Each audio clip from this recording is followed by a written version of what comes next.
Assalamualaikum warahmatullahi wabarakatuh. Kami dari kelompok 1 akan membahas mengenai kelarutan. Adapun anggota-anggotanya sebagai berikut. Saya sendiri adalah Komis, dan yang kedua adalah Rahma Hidayani, serta yang ketiga adalah Putri Rahayu, dengan dosen penggampu Ibu Fitria Wijayanti MPD. Nah, apa sih itu kelarutan? Kelarutan molar dan hasil kali kelarutan, serta bagian-bagian dari kelarutan. Langsung saja ya. Kelarutan atau solubility adalah jumlah maksimum zat terlarut yang dapat larut dalam suatu pelarut dengan satuan gram per liter. Kemudian kelarutan molar. Kelarutan molar adalah jumlah maksimum zat terlarut yang dapat larut dalam suatu pelarut dengan satuan mol per liter.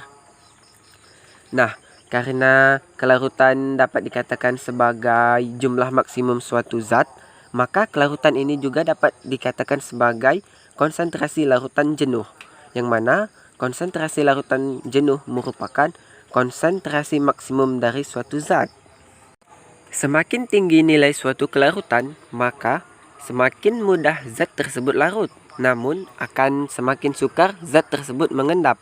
Namun sebaliknya, semakin kecil nilai kelarutan, maka semakin sukar zat tersebut larut, dan akan semakin mudah ia mengendap. Nah, kelarutan itu sama saja dengan molaritas. Karena kelarutan sama dengan molaritas, maka untuk menghitung nilai kelarutan dapat menggunakan rumus mol per volum dengan satuan volum liter, atau gram per mr dikali 1000 per volum dengan satuan volum mililiter. Jika di dalam soal diketahui adalah mol suatu zat, maka kita gunakan rumus mol per volum dengan satuan volum liter. Namun jika yang diketahui adalah massa zat, maka kita gunakan rumus gram per mr dikali 1000 per volum dengan satuan volum mililiter. Dan selanjutnya kita akan membahas mengenai hasil kali kelarutan atau KSP. Apa sih itu hasil kali kelarutan? Hasil kali kelarutan adalah hasil kali konsentrasi molar dari ion-ion penyusunnya, di mana masing-masing dipangkatkan dengan koefisien stokiometrinya di dalam persamaan kesetimbangan. Sebagai contoh, senyawa CaF2 direaksikan dengan air akan membentuk Ca2+ plus 2F-. Nah, apabila CaF2 ini dilarutkan sampai dengan konsentrasinya maksimum, maka ia akan membentuk suatu kesetimbangan. Kemudian kita akan menghitung nilai KSP-nya, yaitu dengan cara konsentrasi ion Ca2+ dikali dengan konsentrasi ion F2- pangkat 2. Atau kita andaikan Ca2+ sebagai S dan F2 pangkat 2 kita andaikan sebagai 2S pangkat 2. Maka akan didapatkan rumus untuk mencari nilai hasil kali kelarutan, yaitu 4S pangkat 3. Kemudian, apa sih itu hubungan kelarutan dengan hasil kali kelarutan? Tentunya, kelarutan dengan hasil kali kelarutan sangat berhubungan, karena dengan kita mengetahui nilai dari kelarutan atau hasil kali kelarutan, kita dapat menentukan nilai dari suatu kelarutan. Contohnya adalah senyawa CaF2, yang mana didapatkan ionnya yaitu sama dengan 3. Maka persamaan KSP-nya sama dengan 4S pangkat 3. Kemudian kita dapat menghitung nilai kelarutannya, yaitu 3 akar KSP dibagi 4. Pembentukan padatan dalam larutan atau dalam padatan lain selama reaksi kimia. Dalam reaksi pengendapan ada 3 prinsip, yaitu jika QC lebih kecil dari KSP, berarti belum jenuh atau tidak ada endapan. Jika QC sama dengan KSP, berarti tepat jenuh. Jika QC lebih besar dari KSP, berarti jenuh atau ada endapan. Contoh, prediksikan apakah terbentuk endapan jika 100 ml AgNO3 0,1 M dicampur dengan 100 ml NaCl 0,01 M. Diketahui KSP AgCl sama dengan 1,6 dikali 10 kuadrat min 10. Diketahui volume AgNO3 sama dengan 100 ml. Dirubah menjadi ke liter menjadi 1,1. M AgNO3 adalah sama dengan 0,1 M. dan mol AgNO3 sama dengan 0,01 dikali 0,1 sama dengan 0,001 atau 10 kuadrat min 3. Volume NaCl 100 ml dirubah menjadi ke liter menjadi 0,1 dan NaCl sama dengan 0,01 m. Mol NaCl 0,01 dikali 0,1 sama dengan 0,001 atau 10 kuadrat min 3. Selanjutnya, bandingkan QC-AgCl dengan KSP AgCl. AgCl kemudian diionisasikan Ag plus ditambah HCl min QC. Untuk mencari nilai QC, mol Ag plus per volume total dikali mol Cl min per volume total. Mol Ag plus adalah 10 pangkat min 3 dan volume totalnya ada 200 ml dirubah menjadi 2 kali 10 kuadrat min 1. Begitu juga mol Cl min yaitu 10 min 3 dan volume totalnya 2 kali 10 kuadrat min 1. 10 dibagi karena 10 dibagi 2 itu 5 dan min 3 dibagi min 1 itu tetap menjadi min 3. Jadi 5 kali 10 kuadrat 3. Begitu juga pada Cl min. 2 dibagi 10 sama dengan 5 dan min 3 dibagi 1 tetap min 3. Kemudian 5 dikali 5 itu 25 dan min 3 dikali min 3 menjadi min 6. Jadi QC AgCl adalah 25 dikali 10 kuadrat min 6 dan KSP AgCl 1,6 dikali 10 kuadrat min 10. Maka QC lebih besar dari KSP. Itu artinya adanya terbentuk endapan atau jenis pengaruh pada sifat kelarutan suatu zat. Penambahan ion senama bisa mengurangi atau memperkecil kelarutan suatu zat. Contoh soal. Diketahui KSP AgCl adalah 1,8 dikali 10 kuadrat min 10. Tentukan kelarutan AgCl dalam NaCl 0,1 m. NaCl kita ionisasikan dulu Na plus ditambah Cl min. NaCl 0,1 m dan Na plus 0,1 m dan Cl min adalah 0,1 m. Kemudian AgCl ionisasikan Age plus ditambah Cl min. AgCl konsentrasinya ada S dan Ag plus S, Cl min dan S. Konsentrasi dari Ag plus sama dengan S dan Cl min sama dengan 0,1 dirubah menjadi 10 kuadrat min 1. KSP AgCl Ag plus dikali Cl min. KSP-nya adalah 1,8 dikali 10 kuadrat min 10 sama dengan konsentrasi dari Ag plus yaitu S dan konsentrasi dari Cl min adalah 10 kuadrat min 1. Karena nilai S lebih kecil dari 10 kuadrat min 1 maka akan diabaikan. Jadi hasilnya 1,8 kali 10 kuadrat min 9. Bisa kita lihat bahwa adanya ion senama dapat memperkecil kelarutan suatu zat. Yang awalnya KSP AgCl menjadi 1,8 kali 10 min 10 dan ditambahkan ion senama menjadi 1,8 dikali 10 min 9. Kesetimbangan ion kompleks dan kelarutan. Ion kompleks terbentuk dalam larutan lewat penggabungan kation logam dengan basa Lewis. Konstanta pembentukan atau Kf yaitu untuk mengukur kecenderungan pembentukan ion kompleks tertentu. Pembentukan ion kompleks dapat meningkatkan kelarutan zat yang tak larut.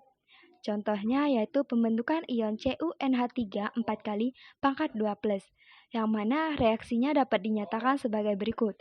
Cu2+ ditambah 4NH3 timbal balik CuNH3 4 kali pangkat 2+. Sehingga konstanta pembentukannya adalah Kf sama dengan konsentrasi CuNH3 4 kali pangkat 2+ berbanding dengan konsentrasi Cu2+ dikali konsentrasi NH3 pangkat 4. Nilai Kf yang sangat besar dalam kasus ini menyatakan tingginya kestabilan ion kompleks dalam larutan dan menjelaskan sangat rendahnya konsentrasi ion tembaga 2 pada kesetimbangan. Ingat, semakin besar konstanta pembentukan, maka akan semakin stabil ion kompleks. Penerapan prinsip hasil kali kelarutan pada analisis kualitatif. Analisis kualitatif yaitu penetapan jenis ion yang ada dalam larutan, yang mana pada analisis ini hanya difokuskan pada kation. 20 larutan kation yang lazim dapat dianalisis dengan mudah dalam larutan berair. Kation-kation ini dapat dibagi ke dalam 5 golongan berdasarkan hasil kali kelarutan garam tak larutnya. Karena suatu larutan tak diketahui, bisa saja mengandung satu atau semua dari 20 ion tersebut. Analisis harus dilakukan secara sistematis dari golongan 1 sampai golongan 5. Pemisahan kation ke dalam golongan berdasarkan reaksi pengendapannya dengan berbagai reagen. Pada kation golongan 1, bila HCl encer ditambahkan pada larutan tak diketahui, hanya ion Ag+, Hg22+, dan Pb2+ yang mengendap sebagai klorida tak larut. Ion-ion lain yang kloridanya dapat larut tetap berada dalam larutan. Pada kation golongan 2, sesudah endapan, klorida disingkirkan dengan penyaringan. Hidrogen sulfida direaksikan dengan larutan asam tak diketahui tersebut. Pada keadaan ini, konsentrasi ion S2- dalam larutan dapat diabaikan. Pada kation golongan 3, natrium hidroksida ditambahkan pada larutan untuk membuatnya basa. Dalam larutan basa, kesetimbangan bergeser ke kanan, jadi sulfida yang lebih larut yaitu COS, FeS, MnS, NiS, dan ZnS sekarang mengendap dari larutan.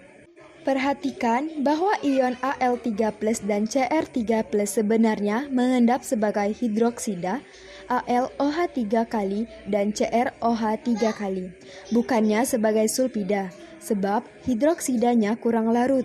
Larutan kemudian disaring untuk memisahkan sulfida dan hidroksida yang tidak larut. Pada kation golongan 4, sesudah semua kation golongan 1, 2, dan 3 telah disingkirkan dari larutan, natrium karbonat ditambahkan ke larutan basah untuk mengendapkan ion Ba2+, Ca2+, dan Sr2+ sebagai BaCO3, CaCO3, dan SrCO3. Endapan ini juga dipisahkan dari larutan lewat penyaringan. Dan yang terakhir yaitu pada kation golongan 5. Pada tahap ini, kation yang mungkin tersisa dalam larutan ialah Na+, K+, dan NH4+. Keberadaan NH4+ dapat ditentukan dengan menambahkan natrium hidroksida. Gas amoniak dideteksi bisa dengan memperhatikan karakter baunya, bisa juga dengan mengamati apakah kertas lakmus merah yang dibasahi berubah menjadi biru apabila diletakkan di atas atau tidak bersentuhan dengan larutan. Nah, untuk menambah pemahaman kita mengenai kelarutan, marilah kita lihat contoh-contoh soal berikut. Soal yang pertama, mengapa kita biasanya tidak menyatakan Ksp untuk senyawa ionik yang larut? Jawab, karena senyawa ionik yaitu senyawa yang mudah larut seperti NaCl dan KNO3 yang memiliki nilai Ksp yang sangat besar, namun tidak akurat, sehingga tidak dapat menyatakan nilai Ksp. Dan rendahnya akurasi disebabkan oleh tingginya konsentrasi ion-ion pada larutan jenuh, sehingga larutan menjadi tidak ideal. Soal kedua, tuliskan persamaan yang setara dan persamaan hasil kali kelarutan untuk kesetimbangan larutan senyawa berikut. A. Senyawa CuBr pada kondisi yang minimum akan membentuk suatu kesetimbangan, dan juga jika dia direaksikan dengan air akan membentuk ion Cu+ plus Br-, yang mana nanti kita andaikan CuBr sebagai S, CuBs plus sebagai S, dan Br- sebagai S, maka akan didapatkan persamaan hasil kali kelarutan, yaitu konsentrasi Cu+ dikali konsentrasi Br- sama dengan S dikali S, jadi S pangkat 2. Kemudian soal yang B. Senyawa ZnCu2O akan membentuk ion Zn2+ plus C2O2O4 2-. Akan membentuk persamaan KsP yaitu S pangkat 2. Dan soal yang ketiga yaitu yang C. Ag2CrO4 akan membentuk ion 2Ag+ plus 2CrO4 2-. Dan kita dapat mengandaikannya 2Ag+ menjadi 2S serta CrO4 2- sebagai S. Karena Ag+ terdapat koefisien 2 di depannya. Sedangkan CrO4 merupakan satu kesatuan. Jadi dia tidak memiliki koefisien. Jadi didapatkan persamaan KsP-nya konsentrasi Ag+ pangkat 2 dikali konsentrasi CrO2- sama dengan 2 dikali S pangkat 2 dikali S sama dengan 4S pangkat 3. Kemudian senyawa Hg2Cl2 akan membentuk ion Hg+ plus Cl2-. Didapatkan persamaan hasil kali kelarutan S pangkat 2. Dan soal yang E, senyawa AuCl3 akan membentuk ion Au3+ plus 3Cl-. Yang mana Au3+ kita andaikan sebagai S dan 3Cl- sebagai 3S. Karena Cl- terdapat angka 3 sebagai koefisiennya. Dan didapatkan persamaan sebagai berikut. Konsentrasi Au3+ dikali dengan konsentrasi Cl- pangkat 3. S dikali 3S pangkat 3. Maka didapatkan hasil 27S pangkat 4. Kemudian soal yang terakhir. Senyawa Mn3PO4 2 kali akan membentuk senyawa 3Mn2+ plus 2PO4 3-. Senyawa Mn memiliki koefisien 3 sehingga dapat kita tuliskan 3S. Sedangkan PO4 terdapat koefisien 2 sehingga kita tuliskan 2S. Maka didapatkan persamaannya yaitu 3S pangkat 3 dikali 2S pangkat 2. Maka didapatkan hasil 180S pangkat 5. Kemudian soal yang ketiga yaitu perak klorida memiliki Ksp yang lebih besar dibandingkan perak karbonat. Lihat pada tabel 17.2. Apakah ini berarti perak klorida juga mempunyai kelarutan molar yang lebih besar daripada perak karbonat? Jawabannya adalah tidak, karena kelarutan molar terbesar tidak hanya dilihat dari nilai Ksp-nya saja, namun dilihat juga dari beberapa faktor. Yang pertama adalah, untuk senyawa-senyawa yang jumlah ionnya sama, maka kelarutan tertingginya sama dengan Ksp yang tertinggi. Namun, jika jumlah ionnya berbeda, maka kelarutan tertingginya dapat kita hitung yaitu pangkat Ksp dibagi jumlah ion. Kemudian di dalam soal kita ketahui bahwa perak klorida atau AgCl akan membentuk ion Ag+ plus Cl-. Kemudian diketahui pada tabel nilai Ksp dari perak klorida yaitu 1,6 dikali 10 pangkat -10. Sedangkan perak karbonat akan membentuk ion 2Ag+ plus CO3 2-. Dan kita ketahui nilai Ksp-nya yaitu 8,1 dikali 10 pangkat -12. Maka kita dapat menghitungnya dengan menggunakan rumus yang di atas. Karena ia merupakan jumlah ionnya berbeda. Yaitu AgCl terdapat 2 ion dan Ag2CO3 terdapat 3 ion. Maka kita menggunakan rumus kelarutan tertinggi sama dengan pangkat Ksp dibagi dengan jumlah ion. Pangkat Ksp AgCl dibagi jumlah ion AgCl sama dengan -10 dibagi 2 sama dengan -5. Sedangkan pangkat Ksp Ag2CO3 dibagi jumlah ion Ag2CO3 yaitu 12 dibagi 3 sama dengan -4.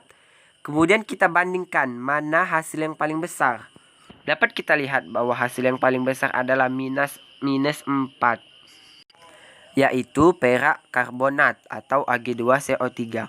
Jadi kesimpulannya adalah untuk pernyataan soal di atas itu salah karena kelarutan molar terbesar yaitu perak karbonat.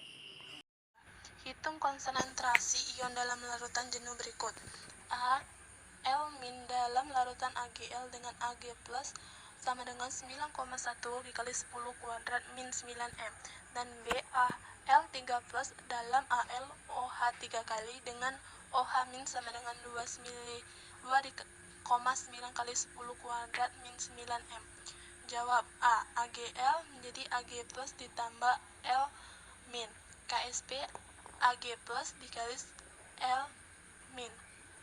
KSP dari AgL adalah 8,3 dikali 10 kuadrat min 12 sama dengan Ag plus. Konsentrasi dari Ag plus adalah 9,1 dikali 10 kuadrat min 9.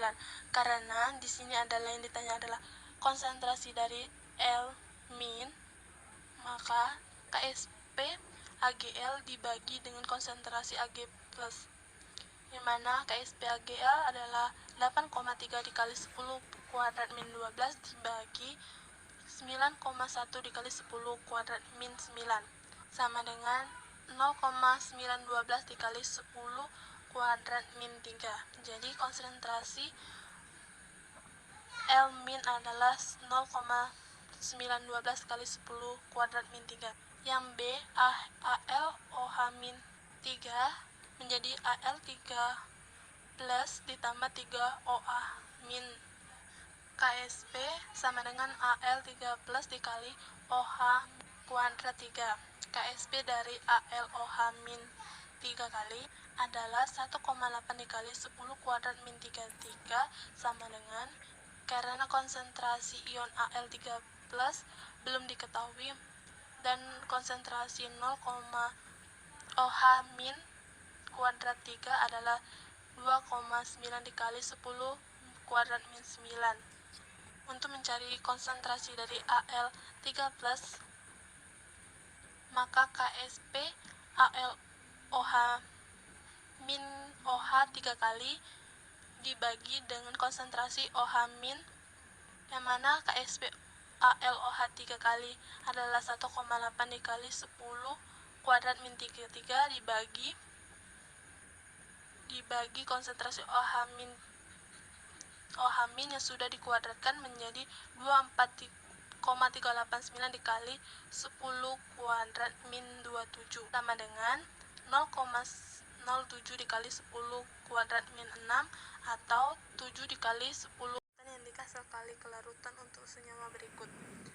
AsF2 7,3 dikali 10 min 2 gram per liter dan BAg3PO4 6,7 dikali 10 kuadrat min 3 gram per liter.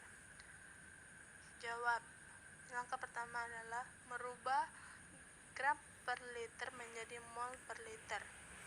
Maka 7,3 dikali 10 kuadrat min 2 dibagi 1 liter dikali 1 mol SRF2 dibagi MR dari SRF2 yaitu 125 di 0,6 SRF2 sama dengan 0,058 dikali 10 kuadrat min 2 mol per liter. SF menjadi SR kuadrat 2 plus ditambah 2F min. SR2 plus adalah 0,058 dikali 10 kuadrat min dan F min adalah, karena koefisiennya 2 dikali 0,058 dikali 10 kuadrat min 2 sama dengan 0,116 dikali 10 kuadrat min 2. KSP sama dengan SR2 plus dikali F min 2. SR2 plus adalah 0,08 dikali 10 kuadrat min 2 dan F min adalah 0,116 dikali 10 kuadrat min 2 kuadrat 2.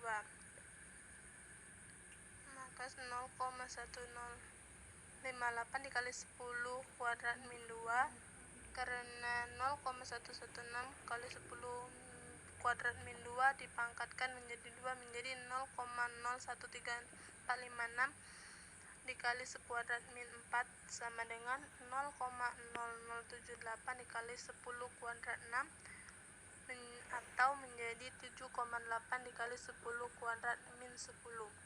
B. Ag plus PO4 6,7 dikali 10 kuadrat min 3 gram per liter. Sama dengan yang A, merubah terlebih dahulu gram per liter menjadi mol per liter, di mana 6,7 kali 10 kuadrat min 3 dibagi 1 liter dikali 1 mol Ag3PO4 dan dibagi mR Ag3PO4 adalah 415 sama dengan 0,016 dikali 10 kuadrat min 3 mol per liter. Ag3PO4 menjadi A3Ag plus ditambah PO4 3 plus. Karena koefisien Ag plus adalah 3 dan konsentrasi 0,016 dikali 10 kuadrat min 3 menjadi 0,048 dikali 10 kuadrat 3 dan konsentrasi dari PO4 3 plus adalah 0,016. Selanjutnya, soal nomor 7 yaitu berapa pH larutan jenuh seng hidroksida. Pertama, kita reaksikan larutan seng hidroksida menjadi ZnOH 2 kali bolak-balik Zn2 plus ditambah 2OH-. Selanjutnya, kita cari nilai kelarutannya jika diketahui nilai KSP dari larutan seng hidroksida. KSP sama dengan konsentrasi Zn2 plus dikali konsentrasi OH- sama dengan S dikali 2S pangkat 2 sama dengan 4S pangkat 3. Sehingga didapatkan S sama dengan akar kubik dari 4,5 dikali 10 pangkat min 15 sehingga kelarutan yang didapatkan yaitu 1,65 dikali 10 pangkat min 5. Lalu kita dapatkan OH-nya yaitu 2 dikali 1,65 dikali 10 pangkat min 5 sama dengan 3,3 kali 10 pangkat min 5. Lalu kita dapatkan POH sama dengan min log dikali OH- sama dengan 5 min log 3,3. Selanjutnya kita mencari pH-nya yaitu dengan rumus pH dikurang 14 dikurang POH sama dengan 14 dikurang 5 min log 3,3 sama dengan 9 plus log 3,3. Lalu soal nomor 8 yaitu pH larutan jenuh logam hidroksida MOH ialah 9,68. Hitung KSP dari senyawa ini. Diketahui pH MOH yaitu 9,68. Lalu POH sama dengan 14 dikurang pH. Maka didapatkan POH-nya yaitu 4,32. Untuk mencari OH- kita menggunakan rumus dari POH yaitu min log konsentrasi OH-. Sehingga didapatkan konsentrasi OH-nya yaitu 4,79 dikali 10 pangkat min 5. Selanjutnya, setelah didapatkan konsentrasinya, kita lanjut mencari KSP. KSP sama dengan konsentrasi M plus dikali konsentrasi OH- sama dengan 4,79 kali 10 pangkat min 5 dikali 4,79 kali 10 pangkat min 5 sehingga didapatkan yaitu 229,441 dikali 10 pangkat min 11. Dan nomor 9 yaitu kelarutan molar AgCl dalam AgNO3 6,5 dikali 10 pangkat min 3 molar ialah 2,5 kali 10 pangkat min 3 molar. Dalam menurunkan KSP dari data ini, mana asumsi yang masuk akal? A. KSP sama dengan kelarutan. B. KSP AgCl sama dengan AgNO3 6,5 kali 10 pangkat min 3 molar seperti dalam air murni. C. Kelarutan AgCl tidak bergantung pada konsentrasi AgNO3. D. Ag plus dalam larutan tidak berubah secara berarti jika ditambahkan AgCl pada AgNO3 dengan molar 6,5 kali 10 pangkat min 3 dan E yaitu Ag plus dalam larutan sesudah penambahan AgCl pada AgNO3 6,5 kali 10 pangkat min 3 molar sama seperti yang akan terjadi pada air murni. Nah, sehingga data yang masuk akal yaitu pada pernyataan B, KSP AgCl sama dengan AgNO3 6,5 kali 10 pangkat min 3 molar seperti dalam air murni karena nilai KSP AgCl bersifat konstan pada suhu tertentu. Jadi nilainya akan sama seperti dalam air murni. Sedangkan pada opsi A, C, D, dan E itu tidak masuk akal karena pada opsi A, nilai KSP itu konstan pada suhu tertentu, maka dalam hal ini KSP tidak akan berkurang atau bertambah. Pada opsi C itu salah, karena kelarutan AgCl bergantung pada konsentrasi AgNO3. Dan pada opsi D, penambahan Ag plus akan membuat hasil kali ion lebih besar daripada hasil kali kelarutan. Maka dalam hal ini, nilai KSP akan berkurang. Penambahan ion senama bisa mengurangi kelarutan suatu zat, artinya akan ada banyak zat yang mengendap. Dan yang terakhir yaitu opsi E.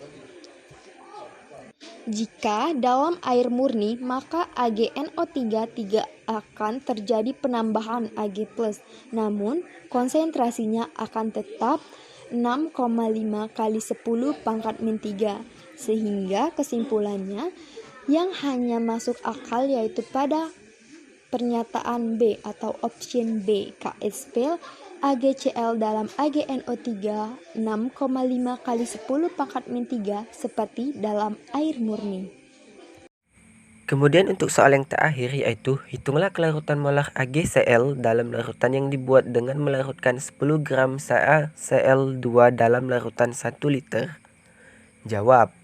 Diketahui nilai KSP dari AgCl adalah 1,6 dikali 10 pangkat min 10. Karena di soal diketahui 10 gram CaCl2, maka yang diketahui adalah massa zat dari CaCl2 tersebut. Kita dapat menggunakan rumus untuk menghitung kelarutannya yaitu Gr per Mr dikali 1000 per volume dalam satuan mili. Karena di soal 1 liter maka sama saja dengan 1000 ml. Tinggal kita masukkan saja, jadi 10 per 111 dikali dengan 1000 per 1000 sama dengan 0,09 M. Kemudian nilai yang telah kita dapat kita masukkan dalam persamaan KSP AgCl, yang mana konsentrasi Ag plus dikali dengan konsentrasi Cl min.